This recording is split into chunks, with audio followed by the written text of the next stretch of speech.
meu pai, o reverendo Dercy de Lima, já foi pastor aqui, para quem não conhece, já foi pastor aqui na primeira igreja presbiteriana, mais ou menos uns 15 anos, tem quase 35 anos de ministério, e tem sido uma inspiração aqui para o meu trabalho.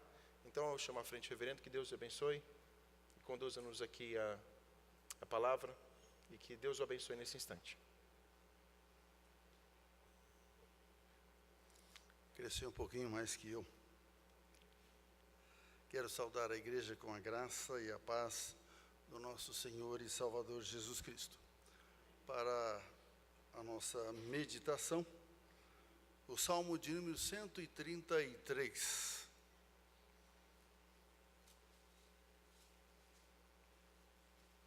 Eu quero convidar a igreja que novamente se coloque em pé e vamos fazer a leitura deste Salmo. São 3 versículos a uma voz.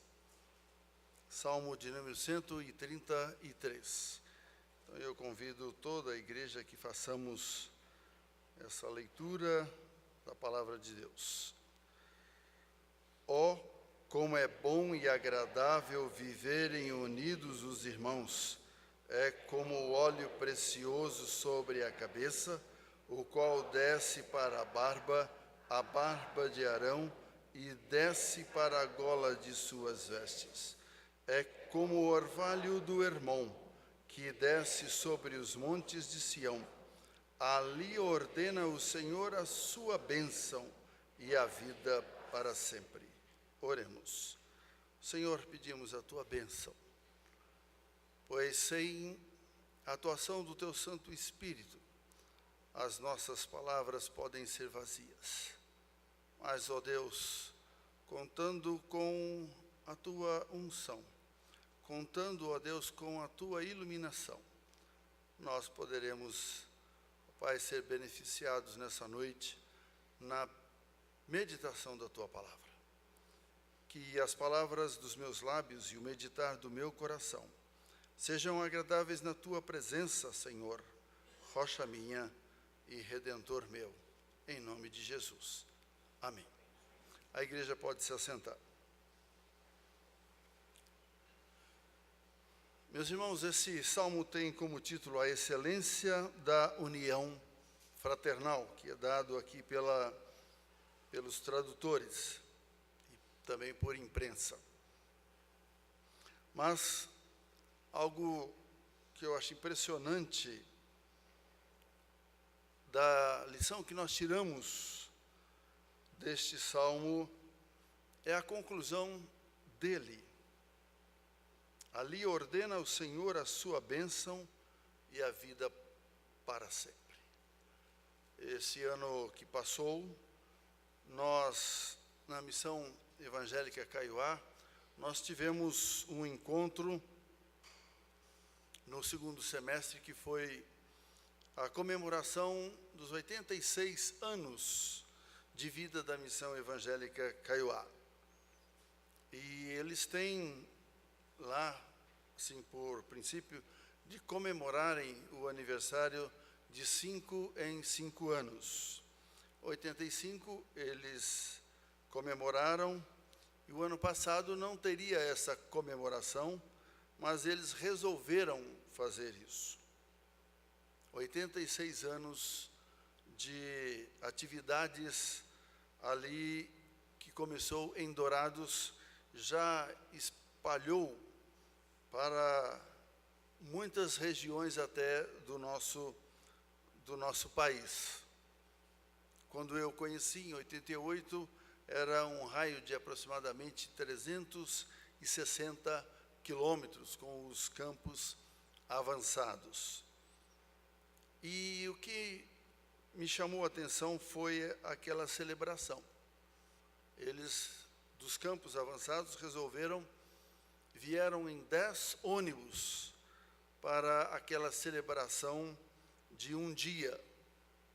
E até o diretor da missão, o reverendo Benjamin, teve que correr um pouco, porque eles resolveram na última semana que estariam lá para comemorar os 86 anos de vida da missão. E realmente foi um encontro maravilhoso maravilhoso. As etnias ao redor, os terenas, os guaranis, os caiuás e até Chavante estavam lá. E a igreja é uma igreja, eu creio que dá quase 3 vezes esse tamanho aqui, e estava superlotada, pessoas, né, do lado de fora, e nós tivemos mais de 1.000 pessoas naquela celebração. E nós tivemos um almoço maravilhoso. E que beleza ver, né, aquele pessoal todo, vieram de locais distantes, levantaram de madrugada para aquela celebração. E que maravilha! Eu não entendia muita ou quase nada da conversa deles, né, principalmente quando falavam nas suas línguas. Mas a gente podia ver que coisa maravilhosa era aquela celebração, aquela união. O salmista Davi, que escreveu este salmo, provavelmente ele tenha sido produzido, como está registrado ali no segundo livro de Samuel, no capítulo 5, versículo de número 1, que diz o seguinte: então todas as tribos de Israel vieram a Davi, a Hebrom, e falaram dizendo: somos do mesmo povo de que tu és. Foi quando ele foi, então, ungido rei sobre Israel. Aquelas tribos que viveram até muitos momentos de brigas, de dissensões, principalmente quando perseguiam a Davi por anos e anos, Saul querendo matá-lo. E agora Saul tinha morrido e Davi então foi convocado por aquelas 12 tribos para que ele assumisse a liderança. E eu creio que aquele foi um momento maravilhoso na vida do povo de Israel. E nós olhamos na história, e principalmente nos mapas bíblicos, nós vemos que com Davi, Israel conseguiu o maior perímetro geográfico da história em extensão. Coisa maravilhosa foi aquilo. Isso foi resultado da união daquelas 12 tribos. E aquele povo que é um pequeno povo, como diz a própria palavra de Deus em relação àquelas nações que tinham exércitos grandiosíssimos. Nós vemos que exércitos com mais de 130.000 soldados foram derrotados apenas com 300 homens. Com Deus, o povo faz maravilhas. E este salmo está dizendo como é bom e agradável viverem unidos os irmãos. Nós vemos o apóstolo Paulo falar desse princípio de união, quando ele escreve aos Efésios, lá no capítulo de número 4, a partir do versículo de número 4, ele diz o seguinte: há somente um corpo e um espírito, como também fostes chamados numa só esperança da vossa vocação. Há um só Senhor, uma só fé, um só batismo, um só Deus e Pai de todos, o qual é sobre todos, age por meio de todos e está em todos. Eu creio que esse é o princípio básico da nossa união. É impressionante nós olharmos na história da Igreja Presbiteriana do Brasil. Ela está marcada por divisões. Quando aquela liderança estavam querendo que os holofotes fossem colocados sobre eles, então eles dividiram a igreja. Em 1903 nós tivemos uma grande divisão e o líder da divisão, depois no final da sua vida, quando ele estava num hospital, ele disse que usou a maçonaria como mão do gato para puxar as brasas para a sua sardinha.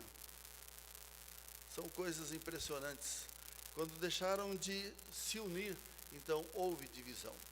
Nós vemos na história da igreja, tanto aqui como da igreja reformada, ela está pontilhada de pessoas que começaram a se evidenciar e fizeram que os holofotes foram colocados sobre eles.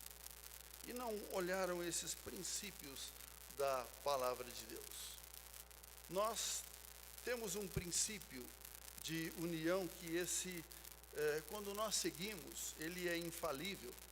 Nós temos a Bíblia como única regra de fé e de prática.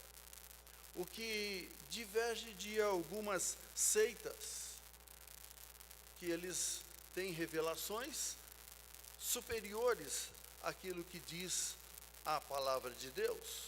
Então não é princípio de união, mas sim de separação, de divisão. Quando tem essas coisas, não há união. Nós vemos que nós temos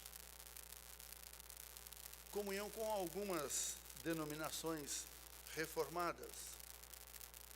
E é impressionante quem tiver a curiosidade de olhar a confissão de fé da Igreja Batista, da Convenção Batista, lá na introdução está dizendo assim, olha, eles tentaram, depois da Confissão de Fé de Westminster, de aproximadamente 1650, que foram quase 7 anos, e aproximadamente 150 teólogos, doutores, que conheciam profundamente a palavra de Deus, se reuniram para formar a confissão de fé, que as seitas acham que aquilo ali são preceitos de homens, mas ela está totalmente baseada nas escrituras sagradas. Então, eles colocaram lá que eles tentaram fazer uma confissão de fé, e nas tentativas eles chegavam aos princípios da confissão de fé de Westminster.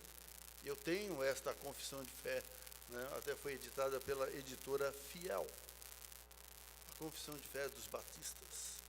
Então, nós vemos que há uma aproximação impressionante com os batistas. Mas, quando nós deixamos esses princípios da palavra de Deus, não há união. E nós vemos que, muitas vezes, quando surgem problemas dentro da igreja, às vezes dissensões, divisões, é porque nós deixamos os princípios da palavra de Deus, os princípios que norteiam a vida da igreja, para que haja esta união, principalmente a palavra de Deus. Eu me lembro da palavra de um presbítero, quando estava começando o ministério, é um amigo até hoje, ele liga a distância de mais de 1000 quilômetros, ou às vezes até 2, dependendo do lugar que ele está passeando, ele liga e uma vez ele disse assim, olha pastor, há um problema muito grande nas nossas igrejas. Isso ele disse há mais de 30 anos. É que se os membros da igreja tivessem um programa sistemático de leitura diária da palavra de Deus, a nossa união, a qualidade de vida espiritual nas nossas igrejas seria muito acima. E um problema, ele disse assim, que acontece muito, é que muitas mensagens os membros das nossas igrejas não podem absorver, nem que chamasse até um anjo para vir pregar, porque não leem a Bíblia, não têm uma vida devocional com Deus diariamente, então a palavra pregada é inócua, não produz efeito na vida das pessoas. Pode trazer os melhores pregadores e simplesmente será mais uma mensagem. Oh, quão bom e agradável é viverem unidos os irmãos. Nós lutarmos por princípios bíblicos que nós temos. e perseguirmos neles. E o salmista usa duas ilustrações para reforçar esse princípio. A primeira ilustração, ele diz, é como o óleo precioso sobre a cabeça, o qual desce para a barba de Arão, e desce para a gola de suas vestes. Aqui ele está falando quando Moisés, o seu irmão, na inauguração do tabernáculo, foi ungir Arão.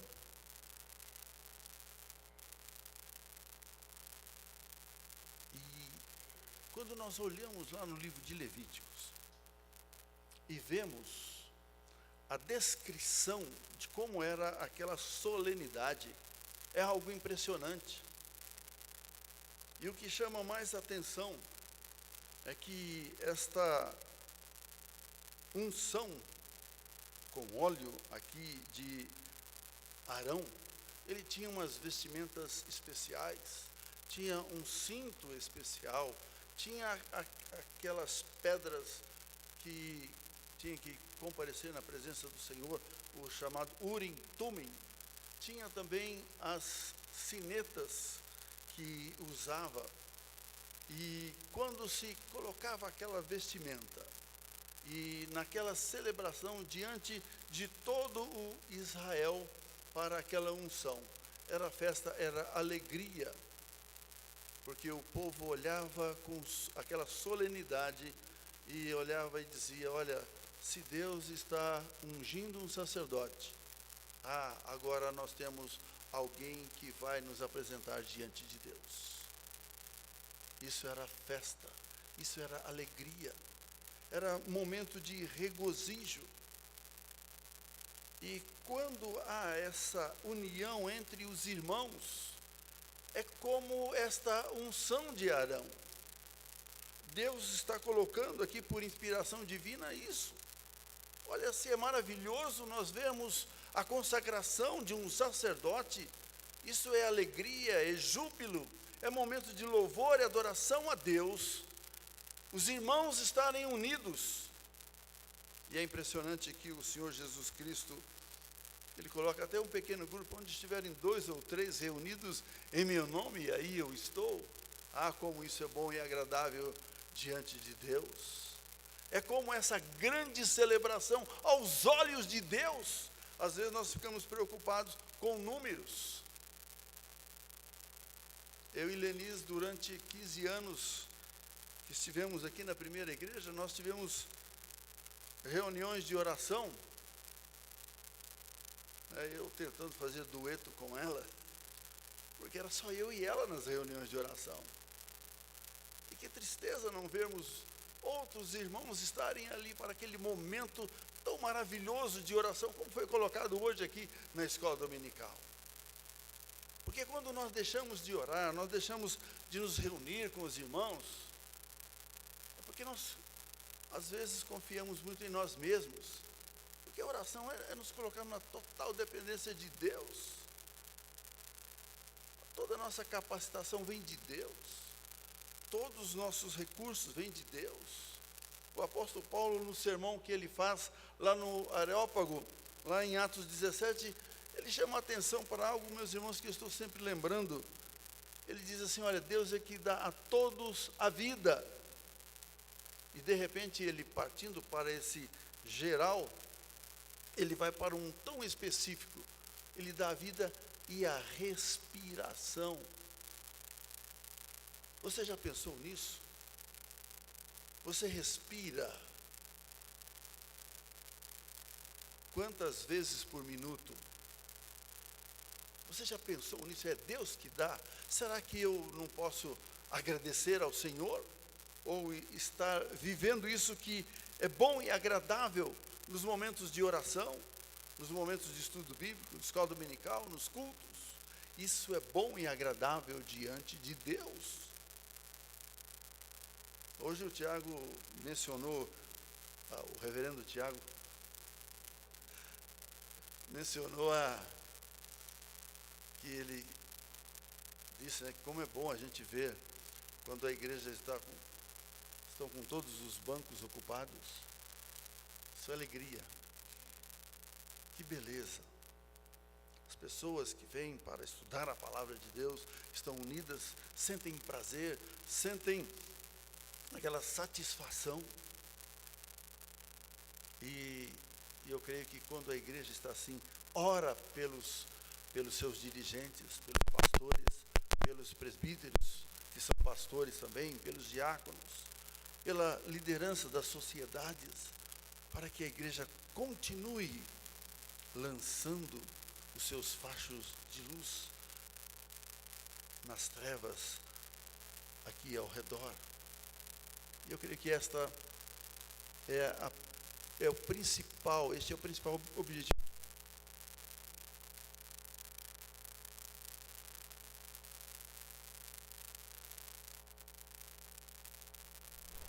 É como esse óleo. É interessante que esse óleo, se nós estudarmos, nós vamos ver que era um óleo especial. Um óleo comum. Era um óleo usado somente para essas celebrações, para unção. Não era um óleo comum. Mas aqui é colocado com abundância. Ele vem até a gola das vestes de Arão. Alguns comentaristas dizem que a gola é o arremate da sua capa. Quer dizer, é o acabamento das suas vestes. Esse óleo, ele tem um significado dessa unção, essa separação para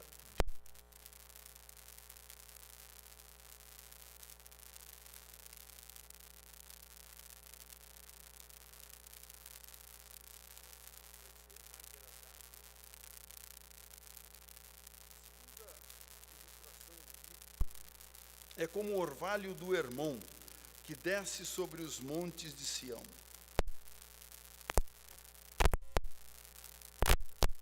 Eu só vi fotografias, né, do Monte Hermon.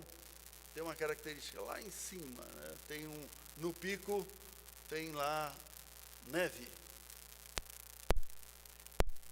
E é interessante que periodicamente muda-se os ventos. Esses ventos mudam, bate naquele monte, né, onde ali está fresco, porque aquela região é deserta, e todos os montes de Sião, né, são menores.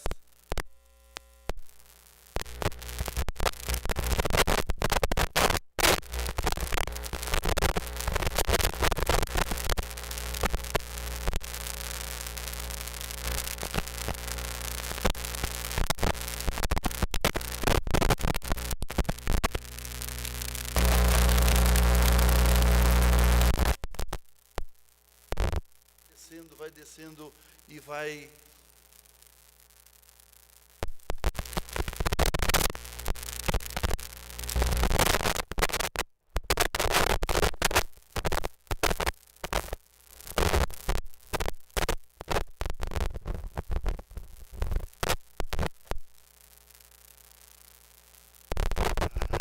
beleza. É como o orvalho do Hermon que desce sobre os montes de Sião. A união dos irmãos estarem unidos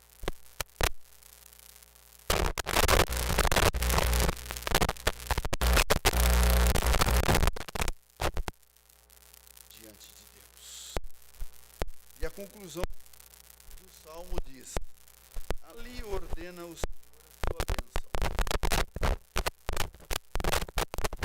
Você quer ser abençoado?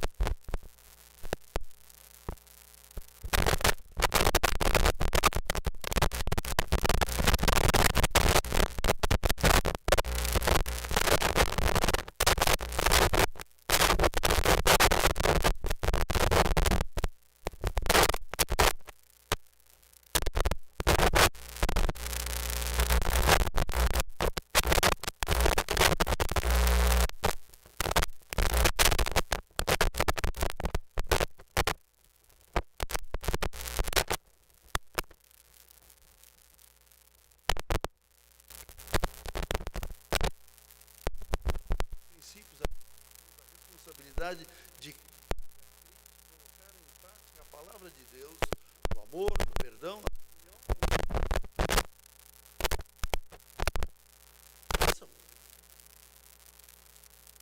Porque quando há esta união, quando há o amor de Deus sendo derramado em nossos corações, quando há um probleminha, uma dificuldade,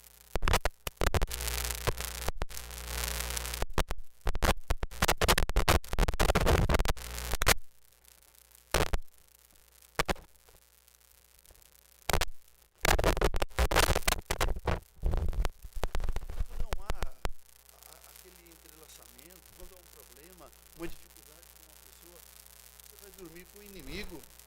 Ele se torna um inimigo. Como é que pode uma pessoa salva em Cristo Jesus viver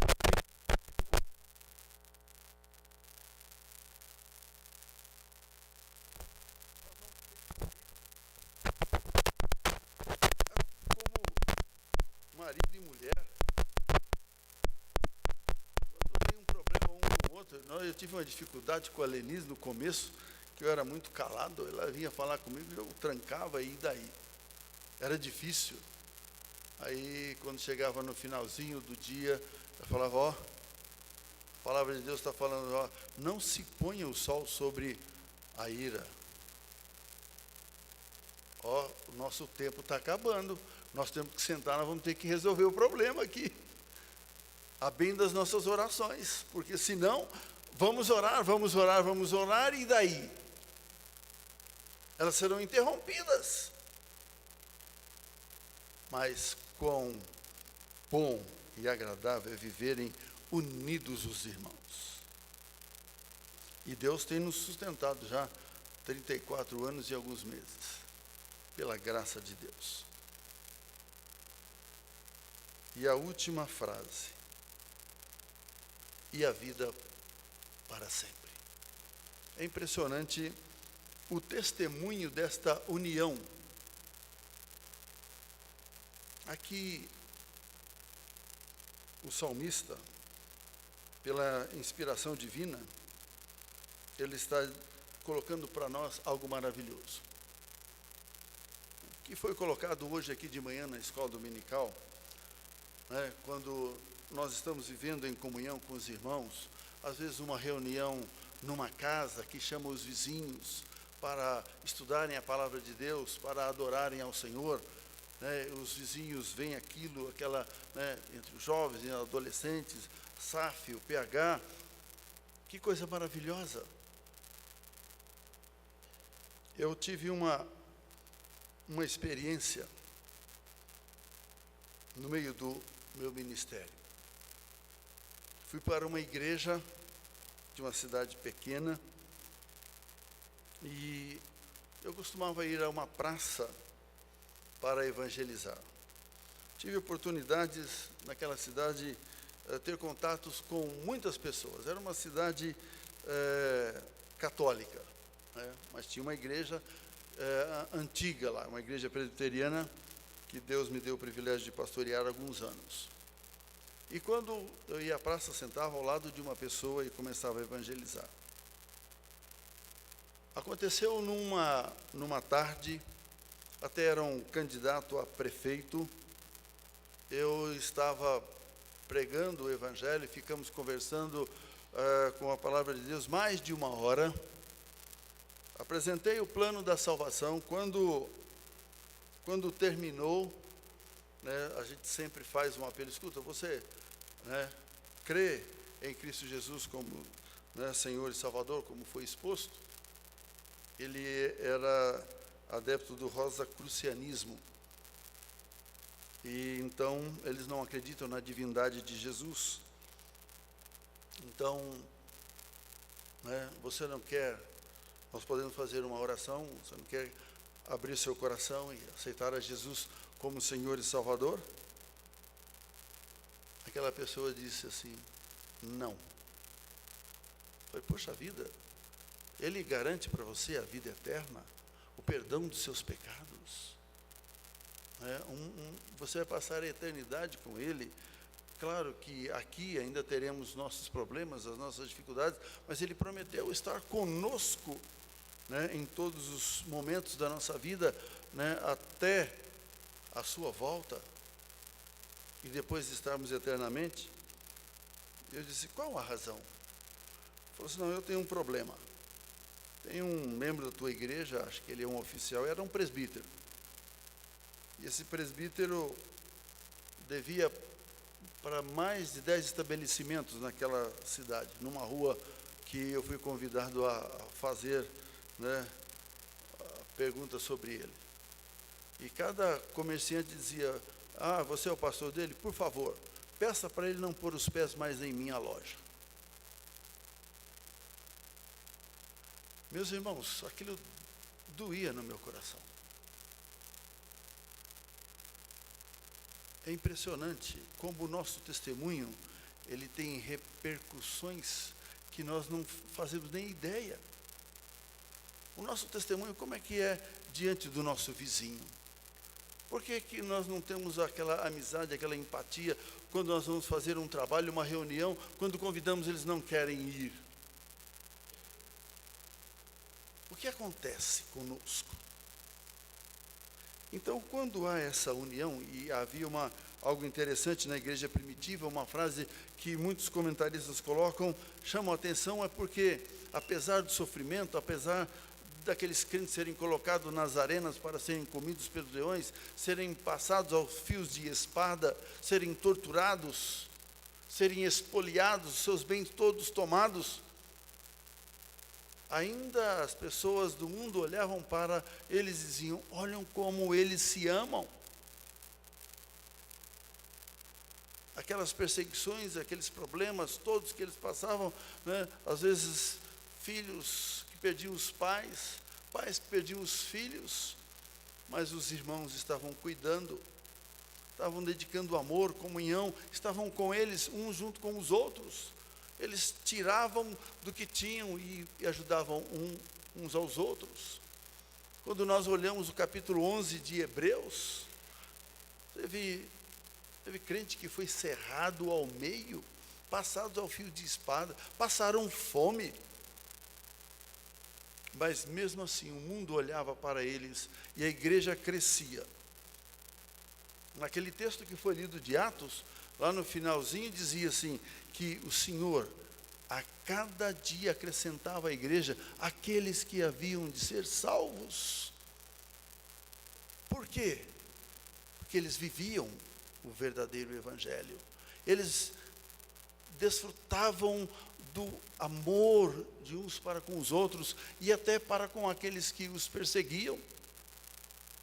E ali o Senhor ordena a vida para sempre. Quer dizer, o nosso testemunho de que nós temos um Salvador fala tão alto a vida dessas pessoas que estão aí no mundo, que eles olham assim, puxa vida, vale a pena viver esta união. Que coisa maravilhosa. Olha que comunhão que eles têm um com os outros, uns se preocupando com os problemas dos outros.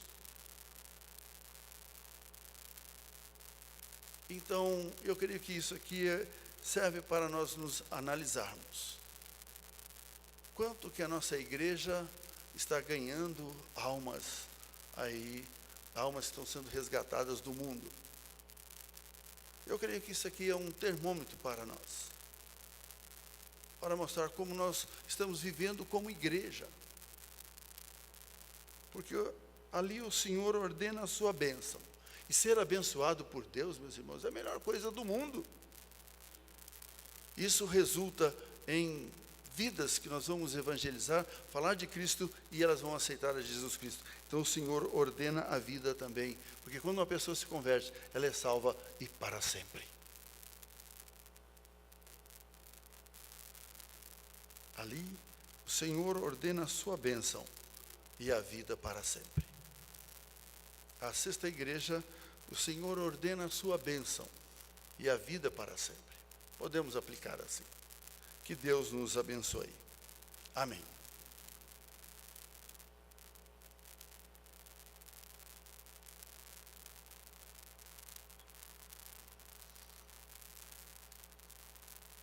Eu quero convidar a igreja, então, que se coloque de pé. Nós vamos orar e invocar a bênção do Senhor.